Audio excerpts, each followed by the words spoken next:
चौधरी साहब की बेटी दिलशाद के लिए एक बैंक मैनेजर का रिश्ता आया। लड़का चूंकि पढ़ा लिखा था, चौधरी को पसंद आया और रिश्ते के लिए हाँ कर दी।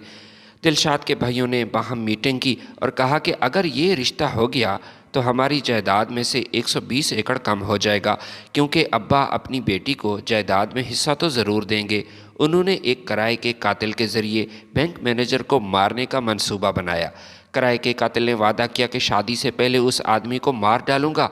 शादी से 10 दिन पहले बैंक मैनेजर जामे मस्जिद में नमाज अदा करने के लिए गया तो कातिल फ़कीर का भेस बदलकर मस्जिद के दरवाजे पर बैठ गया।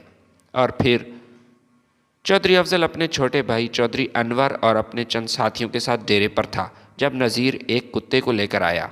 उसी वक्त एक बूढ़ा शख्स जो फटे लिबास में था चौधरी अफजल के करीब आया।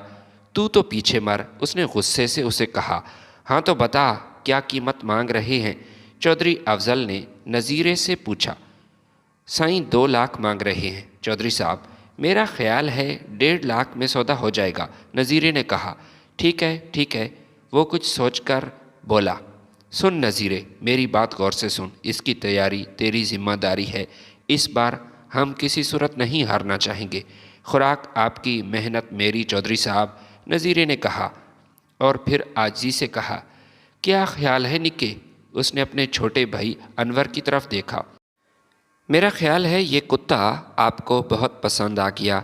ऐसा कर नज़ीरे, अगर वो 1.5 लाख पर ना माने तो कुछ ऊपर के पैसे दे देना, मगर ये ख़रीदना ज़रूर है। नज़ीरे ने हाँ में सर हिलाया। बूढ़ा जो पास खड़ा था दोबारा चौधरी अफजल के करीब आया। क्या मसला है? चौधरी अफजल ने अकड़ कर तेवर दिखाकर उस मुलाजिम से पूछा। उसकी बेटी बीमार है सरकार, कुछ पैसे लेने हैं, मुलाजिम ने कहा। मुंशी बाबा जान के साथ शहर गया है, बग़ैर खाते के अंदराज के मैं कैसे पैसे दे सकता हूँ इसे? चल भाई पीछे हट, तुझे पैसे नहीं मिल सकते। सुना नहीं, मुंशी शहर गया है। मुलाजिम ने बूढ़े को गिरबां से पकड़कर घसीटा और पीछे धकेल दिया।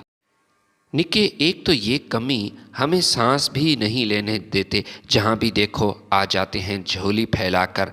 अफजल ने नागवारी से कहा। आपके मुज़ेरे हैं, आपके मुलाजिम हैं चौधरी साहब, आपके पास नहीं आएंगे तो फिर कहाँ जाएंगे? बूढ़ा रुंधी हुई आवाज़ में बोला। जा यहाँ से, जान छोड़ हमारी। जग्गू लेकर जा इसे। अनवर ने एक मुलाजिम को इशारा किया। जग्गू उसके करीब गया और कहा, सुना नहीं चौधरी साहब क्या कह रहे हैं? कमले, बड़े लोगों के बड़े खर्चे होते हैं, मुंशी आ जाएगा तो मिल जाएगा और तुझे पैसे भी मिल जाएंगे। वो उसका हाथ पकड़कर घसीटता हुआ अपने साथ ले गया। अफजल जो कुत्ते को प्यार से देख रहा था उसके करीब ही ज़मीन पर बैठ गया और कहने लगा, देख भाई नज़ीरे, इसकी तैयारी बहुत अच्छी होनी चाहिए, समझ गया ना तू? आपका हुक्म सर आँखों पर चौधरी साहब, मैं इसकी अच्छी तैयारी करूँगा, नज़ीरे ने कहा। चल अब इसे ले जा। नज़ीरे ने जंजीर खींची और उसे अपने साथ ले गया। अफजल दूर तक उसे जाते देखता रहा। 2-3 दिन गुजर चुके थे जब बड़े चौधरी साहब इस पहर हवेली पहुँचे। ड्राइवर ने गाड़ी का दरवाज़ा खोला। तकरीबन 60 साला चौधरी गफूर, जो शलवार कमीज़ और बड़ी सी ऊंचे शमले वाली पगड़ी पहने था, ज़मीन पर उसने कदम रखा ही था कि उनका फ़न ही निराला था। 50 साला दुबला पतला लेकिन फिर भी फुर्तीला मुंशी लपक कर सामने आया और करीब आकर सलाम किया। ज़मीन के कागजात वाला बैग संभाल लिया। चौधरी गफूर ने कहा, जी चौधरी साहब, ये रहा बैग। उसने हाथ में थमाया। ब्रीफ केस दिखाते हुए कहा। वो जैसे ही मेहमान खाने में दाखिल हुआ, दोनों बेटे लपक कर उसके करीब आ गए और फिर अपने बाबा को सलाम किया। अफजल ने बगलगीर हुआ और फिर बोला, वालेकुम सलाम, सब खैरियत है ना? चौधरी गफूर उन दोनों से मिलकर सोफ़े पर बैठते हुए बोला, यहाँ तो सब खैरियत है, आप इतने हम आपके लिए फ़िक्रमंद थे। 1 हफ़्ता हो गया आप शहर में हैं, खैरियत तो थी? अफजल ने कहा, 2 दिन से आपका फ़ोन भी नहीं मिल रहा था। अनवर ने परेशानी में पूछा, तुम दोनों के लिए ही शहर गया था, कचहरी के मामलात आसान नहीं होते। मैंने तमाम जागीर ज़मीनें तकसीम कर दी हैं। फिर कुछ देर ठहर कर उन्होंने कहा, तुम लोग अपनी मर्ज़ी से अपनी बहन का हिस्सा उसे देते हो तो अच्छा था। बाबा जान, ये हमारी रवायत के ख़िलाफ़ है, औरतों को जायदाद में हिस्सा नहीं दिया जाता। फिर आपने भी तो बस गड़े मुर्दे उखाड़ने की अब बिल्कुल कोई ज़रूरत नहीं। वो बातें कर रहे थे कि वही बूढ़ा अंदर दाखिल हुआ और चौधरी गफूर की जानिब बढ़ा। ओए, तू फिर आ गया? जग्गू, शेरा, कहाँ मर गए सारे? निकालो इसे अब यहाँ से, बार बार ये आ जाता है बूढ़ा। किसी ने इसे अंदर आने दिया? अफजल फुर्ती हुई उठकर बूढ़े के करीब गया। मेरी बात सुनो चौधरी, मुझे बड़े चौधरी साहब से बात करने दो। वो घंघिया कर बोला। सुनते हैं, अभी सुनते हैं। कह दिया ना, कुछ करते हैं। उधर बैठ जा। उसने दीवार की तरफ इशारा किया। बूढ़ा मायूसी से सर झुकाए दीवार के सहारे टेक लगाकर बैठ गया। चिमट ही जाते हो जान को यार तू तो। वो बुड़बुड़ाते हुए बड़े चौधरी साहब की तरफ बढ़ते हुए बोला। उसी वक्त अचानक हवेली के अंदर से चीखने की आवाज़ बुलंद हुई। अल्लाह खैर करे। चौधरी गफूर परेशानी के आलम में खड़ा हुआ। वहाँ मौजूद सब अफराद हक्के बक्के थे। हवेली के अंदर एक मुलाजमा दौड़ती हुई आई। उसकी सांस फूली हुई थी और वह चीख कर बोली। अल्फाज सही से उसके मुंह से भी नहीं निकल रहे थे। वो पूरे वजूद उसका कांप रहा था। बड़े चौधरी साहब, बड़े चौधरी साहब। वहाँ हवेली में मीरा बीबी। क्या हुआ मीरा को? वो तेज़ी से भागे। उनके पीछे अफजल और अनवर भी भाग रहे थे। जूं जूं वो हवेली की सिमत बढ़ रहे थे, चीखो पुकार बढ़ रही थी। वो जैसे ही सिहन में पहुँचे, वहाँ एक जानिब हवेली में औरतों और मुलाजमीन का हजूम था। वो तेज़ी से वहाँ पहुँचे, देखा कि उनकी बेटी मीरा ज़मीन पर पड़ी थी, इस तरह कि उसके आसपास खून का छोटा सा तैलाब बन चुका था। क्या हुआ मीरा को? वो तेवर वहीं गिरने वाले थे कि अफजल ने इन्हें संभाला। अनवर मीरा के करीब बैठ गया और उसे हिलाया, लेकिन उसकी नब्ज़ बिल्कुल नहीं चल रही थी। मीरा मर चुकी थी। मीरा मर गई भाई, मीरा मर गई। सारे झगड़े ख़त्म हो गए। मीरा की लाश के पास बैठी एक अधेड़ उम्र औरत चौधरी गफूर की तरफ देखकर चिल्लाई थी। ये है वो सारा मामला। उसका दिल खून के आंसू रो रहा था। मीरा उसकी वाहिद बेटी थी। उसने छत से कूदकर अपनी जान दे दी थी। सारे झगड़े मुक गए। हाय मेरी बच्ची, तूने क्या किया? बूढ़ी औरत दोबारा बैन करने लगी। वो ज़ारो कतार रो रही थी। दीगर औरतें भी आहो बका कर रही थीं। अफजल और अनवर को जैसे सांप सूंघ गया था। वो दोनों सकते के आलम में थे। फिर अफजल ने चौंक कर बूढ़ी औरत से कहा, ऐसी बात ना कर फूफो, वो गलती से गिरी होगी। वो गलती से नहीं गिरी, चौधरी गफूर ने धीमे लहजे में आंसू पूछते हुए कहा। ज़रा सी देर में पूरी हवेली आहूं और सिसकियों में डूब गई और आन ही आन में यह खबर पूरे गांव में फैल चुकी थी कि चौधरी गफूर की बेटी और चौधरी अफजल और अनवर की अकलौती बहन हवेली की छत से गिरकर मर गई। रात गए तक आहूं और सिसकियों के साथ उसे सपुर्द खाक किया गया। तदफीन के मौके पर मीरा का शौहर, उसकी सास और 1.5 साला बेटा भी मौजूद था। उनकी जवां साल मौत पर हर कोई अश्कबार था। रात का वो न जाने कौन सा पहर था जब चौधरी गफूर गांव के थाने में आया। एक हवालदार वहां मौजूद था। ज़मीन पर चादर बिछाए वो सो रहा था। चौधरी झुका, उसे जगाने के लिए कांधा हिलाया। कौन है रात के इस पहर? वो हड़बड़ा कर उठ बैठा। मैं हूँ चौधरी गफूर। ओह चौधरी साहब आप? वो फुर्ती से उठकर खड़ा हो गया। आइए सरकार। हवालदार ने उन्हें कुर्सी पर बिठाया। बैठिए, सब खैर तो है? थानेदार कहाँ है? चौधरी साहब ने गंभीर लहजे में कहा। वो जी, वो तो अपने क्वार्टर में हैं, मैं अभी उन्हें बुलवाता हूँ। दीन मोहम्मद, उसने किसी को आवाज़ दी। आया जी, मैं अभी आया। दूर कहीं से नींद में डूबी हुई आवाज़ आई और फिर थानेदार को बता, चौधरी साहब आए हैं, उसने बुलंद आवाज़ में कहा। आप बैठे ना चौधरी साहब। हवालदार की आवाज़ उनकी सिमात तक पहुंच चुकी थी। वो तो दूर कहीं अपने ख्यालों में खोए हुए थे। चौधरी साहब, इस बार उसने तेज़ आवाज़ में उसे पुकारा तो वो चौंक उठे। चौधरी साहब बड़े गहरी सोचों में थे। आप बैठे ना, थानेदार साहब को मैं खुद लाता हूँ। ये कहकर वो दोबारा चला गया। चौधरी किसी हारे हुए जवारी की तरह कुर्सी पर बैठा, अपना सर सामने मेज़ पर टकाया। चौधरी साहब, आप इतनी रात गए, आपने खुद आने की जहमत क्यों की? कोई बंदा भेज दिया होता तो मैं खुद हाजिर हो जाता, थानेदार ने कहा और तेज़ी से चौधरी के मुकाबिल कुर्सी पर बैठ गया। चौधरी यूं ही मेज़ पर सर टिकाए बैठा रहा। चौधरी साहब, सब खैरियत तो है ना, मुझे परेशानी हो रही है, उसने फ़िक्रमंदी से कहा। तो चौधरी गफूर ने सर उठाकर उसे खाली खाली नज़रों से देखा। सवालात ना कर, FIR कटा, कत्ल की। चौधरी का लहजा खासी भारा था। कत्ल की FIR?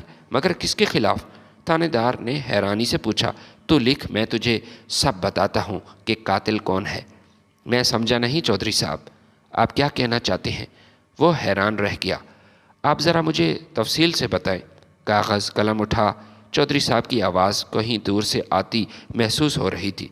उसने रोज़ नामचा खोला। जी फरमाएं, थानेदार ने कहा। थानेदार, ये कहानी 20 साल पुरानी है, जब मैं दौलत जवानी के नशे में मस्त था।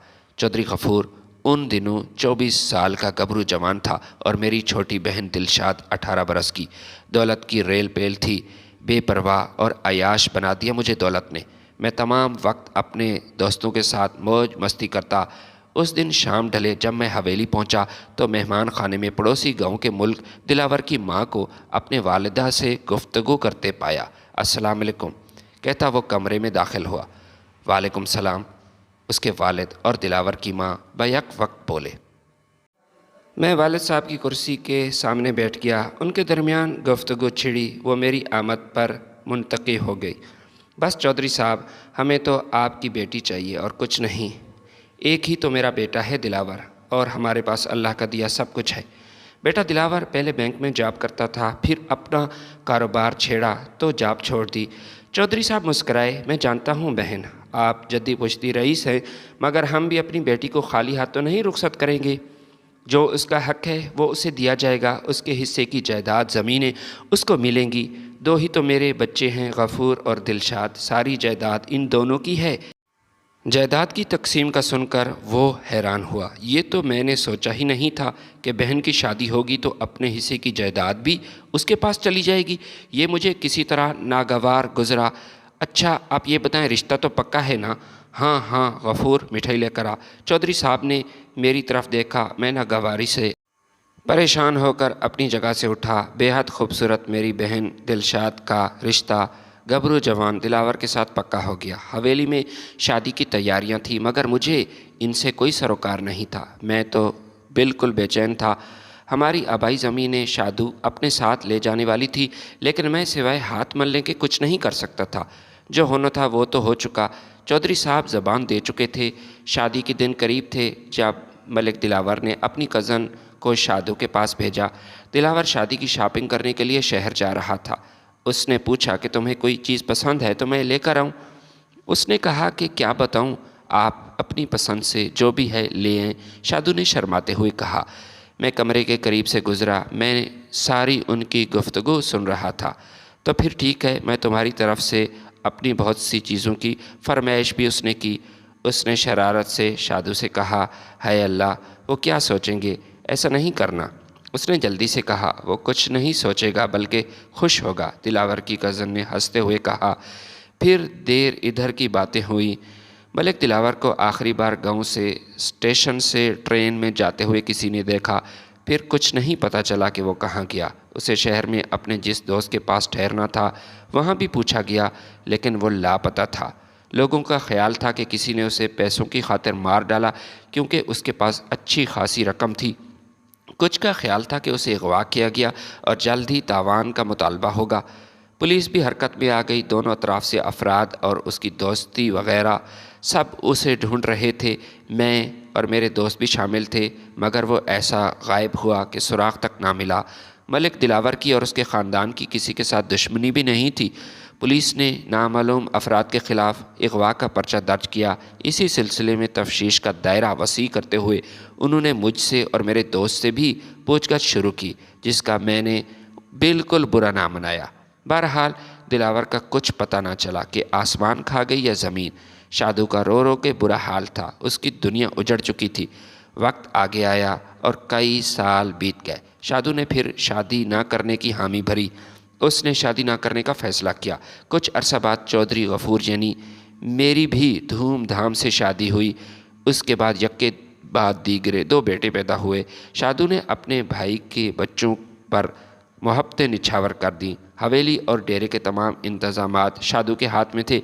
उसके हिस्से में ज़मीन भी जो थी उसके पास थी। میں پہلے سے بڑھ کر اس کا خیال رکھنے لگا۔ انہی دنوں میری بیوی نے ایک بچی کو جنم دیا اور کچھ ایسی پیچیدگی ہوئی کہ وہ جان کی بازی ہار گئی۔ نامولود بچی کو پھوپھی شادو نے سینے سے لگایا اور اسے پیار سے پالا۔ وقت گزرتا رہا، میری بیٹی میراں بڑی ہو گئی۔ وہ اپنی پھوپھو کو ہی اپنی ماں سمجھنے لگی۔ اب شادو بیمار ہونے لگی۔ ایک بخار تھا جو جانے کا نام ہی نہیں لے رہا تھا۔ پھر میں پریشانی کے عالم میں شادو کے پاس آیا اور کہا کہ تیاری کرو، ہم تجھے شہر کے ہسپتال لے جانے والے ہیں۔ شادو نے کمزور آواز میں کہا کہ میں نے کہیں نہیں جانا، آپ میری پرواہ نہ کریں۔ لیکن میں نے اسے شہر کے ہسپتال میں داخل کروایا۔ میراں بھی ہمارے ساتھ چلی گئی اور دونوں بہویں اس بات پر ناراض تھیں کہ حویلی اور وڈیرے وغیرہ کے تمام انتظامات میری بہن کے ہاتھ میں کیوں ہیں، اس لیے وہ پھوپھی کو دشمن سمجھتی تھیں۔ بہرحال میں شادو اور میراں کو لیے شہر میں ایک ہسپتال میں داخل ہوا اور شادو کا علاج شروع ہوا۔ ایک رات ڈاکٹر نے میراں سے کہا کہ میں کچھ میڈیسن لکھ رہی ہوں، یہ منگوا لیں۔ ملازم کھانا لے کر آئے تھے، میں کھاتی ہوں۔ اس نے نسخہ ڈاکٹر کے ہاتھ سے لیتے ہوئے کہا، نہیں میراں تو اکیلی نہ جا، شیراز ساتھ جائے گا، وہ منگوا لے گا۔ پھوپھی نے جلدی سے کہا۔ میں بس یوں گئی اور یوں آئی۔ پھوپھی دوائیوں کا سٹور ہسپتال کے اندر ہی تھا۔ اچھا دھیان سے جانا اور جلدی آنا، شادو نے کہا۔ وہ تیزی سے باہر گئی۔ میراں سٹور سے دوائیاں خرید رہی تھی جب اس کی نظر اس گاؤں کے ایک نوجوان پر پڑی جو اسے حیرت سے دیکھ رہا تھا۔ وہ دوائیاں لے کر تیزی سے مڑی کہ اچانک وہ پیچھے سے ایک آواز سنتی ہے، سنیے۔ وہ رکی اور پلٹ کر دیکھا تو وہی نوجوان کھڑا تھا۔ آپ میراں بی بی ہیں؟ چودھری صاحب کی بیٹی، وہ ہچکچاتے ہوئے بولا۔ میراں نے اس بات میں سر ہلایا اور آگے بڑھ دیا۔ وہ تیزی سے اس کے قریب آیا اور اس کے ساتھ چلنے لگا۔ سب خیریت تو ہے نا؟ کون ہے بیمار؟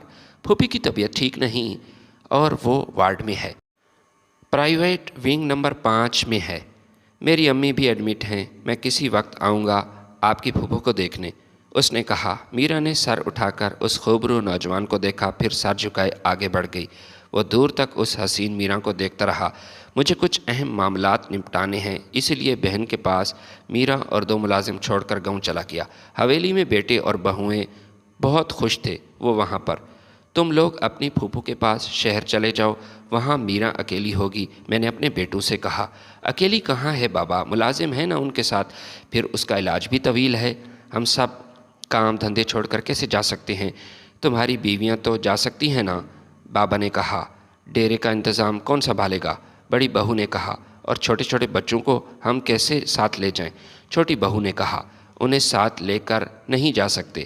ہاں بھائی، سب کو اپنے بچے پیارے ہوتے ہیں، انہوں نے اپنی مجبوریاں بتا دی۔ میں دکھی دل کے ساتھ اٹھا۔ شادو کو ہسپتال میں ایڈمٹ ہوئے 2 ہفتے گزر چکے تھے۔ شیراز اور اس کی ماں نے ان دونوں کا بہت خیال رکھا اور کام بھی ہے۔ میں نے بھی اطمینان کا سانس لیا۔ میراں پھوپھو کے پاؤں دبانے لگی۔ سدا خوش رہو، اللہ نصیب سونے کرے۔ پھوپھو نے اسے دعا دی۔ اسی وقت دروازے پر دستک ہوئی۔ میراں نے جا کر دروازہ کھولا تو سامنے شیراز اور اس کی ماں کھڑے تھے۔ وہ دونوں اندر آ گئے۔ کیسی طبیعت ہے اب؟ انہوں نے شادو سے پوچھا۔ اب کافی بہتر ہے۔ میراں اور شیراز کچھ فاصلے پر بیٹھ کر باتیں کر رہے تھے جبکہ دونوں خواتین نہ جانے کیا خسر پھسر کر رہی تھیں۔ شیراز کی ماں نے میراں کے لیے اپنی پسندگی ظاہر کی اور یہ سن کر شادو سوچ میں پڑ گئی۔ اس نے فی الحال یہ کہہ کر ٹال دیا کہ بھائی سے بات کروں گی۔ شیراز معزز گھرانے کا آدمی تھا مگر ہمارے ٹکر کے وہ نہیں تھے۔ شادو صحت مند ہو کر حویلی آ گئی اور میرے کان میں اس رشتے کی بال ڈال دی۔ کچھ عرصہ گزرا جب شیراز کی ماں حویلی آئی۔ شادو اور میں نے اس کا استقبال کیا۔ آپ کے بیٹے نے جو خدمت میری بہن کی ہے وہ میں نہیں بول سکتا۔ یہ آپ کیسی باتیں کر رہے ہیں بھائی صاحب، اس نے تو صرف اپنا فرض ادا کیا ہے۔ ہم اس تعلق کو رشتے میں بدلنے کے لیے آپ کے در پر آئے ہیں۔ میرا مطلب ہے شیراز کو اپنا بیٹا بنا لیں۔ انہوں نے اپنا مدعا بیان کیا تو چودھری غفور نے سنبھل کر کہا، میں اپنے بیٹوں سے مشورہ کروں گا، اگر وہ راضی ہو گئے تو مجھے اس رشتے پر کوئی اعتراض نہیں۔ شیراز ایک نیک بچہ ہے، شادو نے انہیں چائے پیش کرتے ہوئے کہا۔ کچھ دیر ادھر ادھر کی باتیں کر کے وہ کہنے لگیں، ہم آپ کے ہاں کا انتظار کریں گے، اب اجازت دیجیے۔ یہ کہہ کر وہ چلے گئے۔ وہ ہماری ذات کے ہیں نہ ہمارے جوڑ کے، ہم اپنی بہن کی شادی اس سے کیسے کر سکتے ہیں؟ وہ اپنے باپ سے کہنے لگے، ہم تو کتا بھی نسل دیکھ کر خریدتے ہیں اور مجھے یہ لوگ لالچی معلوم ہوتے ہیں۔ چودھری افضل نے جواب دیا، شیراز بہت شریف اور نیک لڑکا ہے بیٹا، اور وہ اتنے بھی گئے گزرے نہیں، انہیں دولت کا کوئی لالچ نہیں۔ میں نے افضل اور نور سے کہا، بابا جان آپ سادہ ہیں، آپ ان لوگوں کو نہیں سمجھتے، ہم ان لوگوں کی پہچان کر سکتے ہیں، ان کی نظر ہماری زمینوں پر ہے۔ او بد نصیبو، اتنی بڑی جائیداد ہے تمہاری، اگر بہن کے حصے میں کوئی زمین چلی جائے گی تو قیامت آ جائے گی کیا؟ میں نے دکھی لہجے میں کہا، بابا جان اگر جائیداد اسی طرح تقسیم کرتے رہے تو آنے والی نسلوں میں ایک ایک کنال تقسیم ہوگی۔ چھوٹا بیٹا بولا، کیوں لڑ رہے ہو تم لوگ؟ پھوپھی شادو کمرے میں داخل ہوتی ہوئی بولی، کس بات کا جھگڑا ہے؟ زمین اور جائیداد ہی ان کے لیے سب کچھ ہے، بہن سے انہیں محبت نہیں۔ میں نے غصے سے کہا، آپ فکر نہ کریں بھائی، مجھے معلوم ہے وہ لالچی نہیں اور نہ ہی میراں کی زمین وہ لینا چاہتے ہیں جس پر اتنی نفرت اگی ہے۔ میں تم لوگوں کو ایک مشورہ دینا چاہتی ہوں، جائیداد کا مسئلہ نہ بناؤ، بس شادی پر راضی ہو جاؤ، میراں کی شادی نہ رکاؤ، پھر تو جھگڑا ہی ختم۔ افضل خوشی سے بولا، شادی کی تیاری کریں بابا۔ میراں بہت خوش تھی، شادی کے بعد 1 سال تو اچھا گزرا، وہ اپنے بیٹے کی ماں بن گئی۔ پھر نہ جانے کیا ہوا کہ شیراز کا کاروبار اسے خسارہ ہونے لگا، اسے سنبھال دینے کے لیے سرمایہ کی ضرورت تھی جو کہ اس کے پاس بالکل نہیں تھا۔ وہ ان دنوں بہت پریشان تھا، کاروبار ختم ہو چکا تھا اور وہ تباہ ہو چکا تھا۔ تم کہیں سے رقم کا انتظام کرو، شیراز کی ماں نے کہا۔ کہاں سے انتظام کروں، میرے پاس کوئی اللہ کا چراغ تو نہیں؟ شیراز نے جھنجھلا کر کہا، اپنی عقل استعمال کرو، اگر بہو چاہے تو یہ مسئلہ حل ہو سکتا ہے۔ میراں اور شیراز بیک وقت بولے، وہ کیسے؟ وہ ایسے کہ بہو اپنے باپ اور بھائیوں کے پاس جا کر زمینوں میں اپنا حصہ مانگے، اس کی قیمت لاکھوں میں نہیں بلکہ کروڑوں میں ہے، اور اس سے تمہارا مسئلہ حل ہو سکتا ہے۔ شیراز کی بہن نے کہا، نہیں، میں یہ نہیں کر سکتی۔ تم کیوں نہیں کر سکتی بھابھی؟ نند نے تیزی سے کہا، آپ کے حصے کی جائیداد آپ کے بھائیوں کے قبضے میں ہے اور آپ یہاں آرام سے بیٹھی ہیں۔ آپ کو اپنے شوہر اور بیٹے کے بارے میں سوچنا چاہیے۔ میں آپ لوگوں کو کیا بتاؤں؟ میرا نے بے چارگی سے کہا، میری مجبوری ہے۔ اس کی ساس نے کہا، کون سی مجبوری؟ شادی کے موقع پر بھائیوں نے یہ بتایا تھا کہ وہ میرا حصہ نہیں دیں گے، اسی شرط پر یہ شادی ہوئی تھی۔ ان کے کہنے سے کیا ہوتا ہے، وہ تمہیں تمہارے حق سے محروم نہیں کر سکتے۔ دیکھو میرا، انسان کو اپنا حق کسی قیمت پر نہیں چھوڑنا چاہیے۔ تم ابھی وہاں جاؤ اور اپنے حصے کا مطالبہ کرو، یہ میرا حکم ہے۔ اس کے محبوب شوہر کی نظریں بدلی ہوئی محسوس ہوتی تھی، وہ حیرت سے اسے دیکھ رہی تھی۔ وہ جانتی تھی کہ بھابھی اس کی بات وہ کبھی نہیں مانیں گے۔ بہرحال وہ حویلی آ گئی اور پھر سسرال والوں سے مطالبہ کیا، اور اس کے بعد اس کے بھائیوں کا ایسی حالت ہوئی۔ یہ سن کر وہ حیران تھے اور کہنے لگے، ابا ہم تجھ سے کہتے تھے کہ یہ لالچی لوگ ہیں، یہ آ گئے اپنی اصلیت پر۔ ہم نے انہیں اپنی بیٹی دی ہے اور بیٹی کا سر اس کے سسرال میں جھکنا نہیں چاہیے، یہ اس کے بابا نے کہا۔ میں نے اپنے بیٹے کو سمجھانے کی کوشش کی، ہم اپنا سر ان کے سامنے نہیں جھکائیں گے اور اپنی زمین بھی نہیں دیں گے۔ میں نے پہلے ہی طے کیا تھا، یہ لالچی لوگ ہیں۔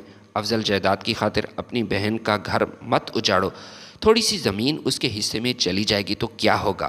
اس نے بولا، نہیں ابا، ایسا نہیں ہو سکتا، اور آپ نے بھی تو اپنی بہن کے حصے کی جائیداد ہڑپ کی، کبھی آپ کو بھی تو اس پر ترس نہیں آیا، تو ہم کیوں کریں اس پر ترس؟